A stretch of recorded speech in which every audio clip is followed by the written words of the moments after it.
Let's start with all rookie second team because I don't want to. I just feel like the crescendo, the ornament on the top is obviously the All NBA teams, and the way that I kind of, constructed it didn't go that way.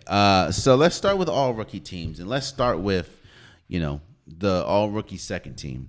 I think that this was a very interesting year in rookies because outside of one or two, nobody was really paying attention to the rookies. Now, a lot of rookies had a really, really good year.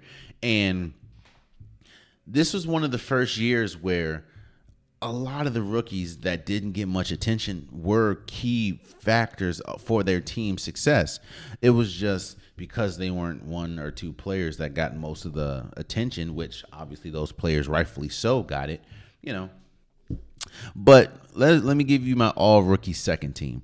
You have Carson Wallace, you have Keontae George, you have G.G. Jackson, Ahmed Thompson, and Derek Lively. Now, the name on this list that a lot of people are going to be shocked about is G.G. Jackson. Now, G.G. Jackson is a beneficiary, unfortunately, of all the inconsistency that was with the Memphis Grizzlies, whether we talk about Ja Morant being out most of this season, whether we talk about Marcus Smart getting hurt, whether we talk about Derrick Rose, and his, inconsistency as far as play time. G.G. Jackson averaged 14.6 points a game. I don't think he would be able to do that if obviously the team was intact. Obviously, Brandon Clark not being there also helped his playing time. Gigi, he had 40 point games. He almost had a 50-point game.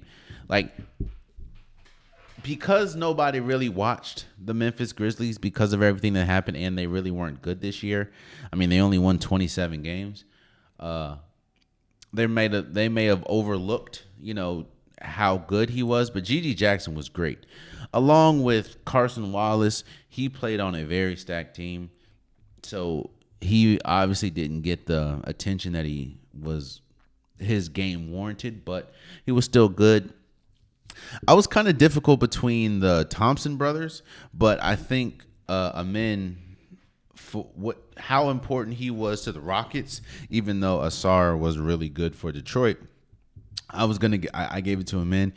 Keontae George, nobody really talked about the Jazz this year because they came back to reality. Last year, they were really good, better than they probably wanted to be. This year, yeah, they put a stop to that.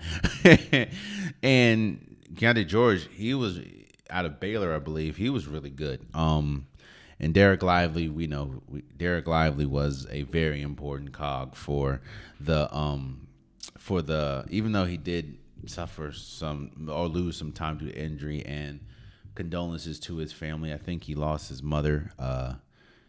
So I pray for his strength, but he was really good on the court. That's why my all second team is Carson Wallace, Keontae George, J.G. Jackson, Ahmed Thompson, and Derek Lively.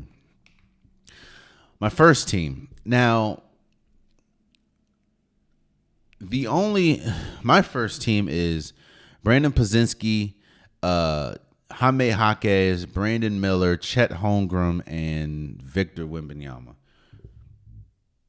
To me, those were the five best rookies in my opinion.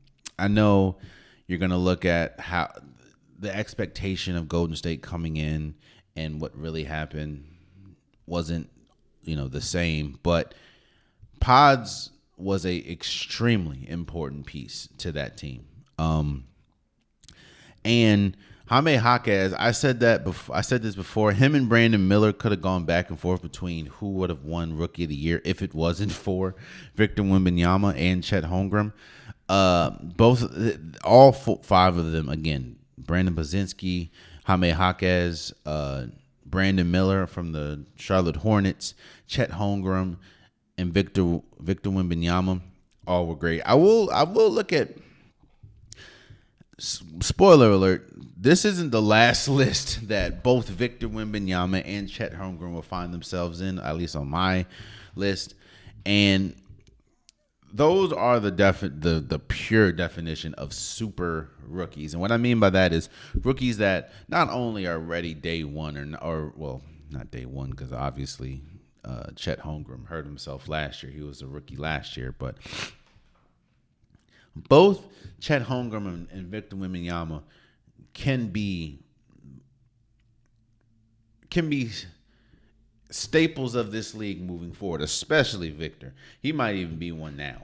And I think that while obviously they won't get the same amount of coverage or whatever, I think Brandon, I think all the rookies on the first team, in my opinion, can be household names moving forward. I think Pods, when the team kind of gets moved over from Steph, Clay, and them, it could be him, or if he goes to another team, I think with his shooting ability, with his ball handling skills, I think he can be really good. Jaime Jaquez is just perfect for Miami, and Brandon Miller, he's a scoring machine at times. So that's my first team, and I think that they all obviously deserve to be on the first team. Oh man, you stayed to the end of the video. I appreciate you. If you like what you saw, be sure to hit that subscribe button so you'll never miss any content from your boy. You can also go back and watch past episodes, past clips, and don't forget that the Unpopular Podcast, new episodes drop every Wednesday and Saturday. Appreciate you.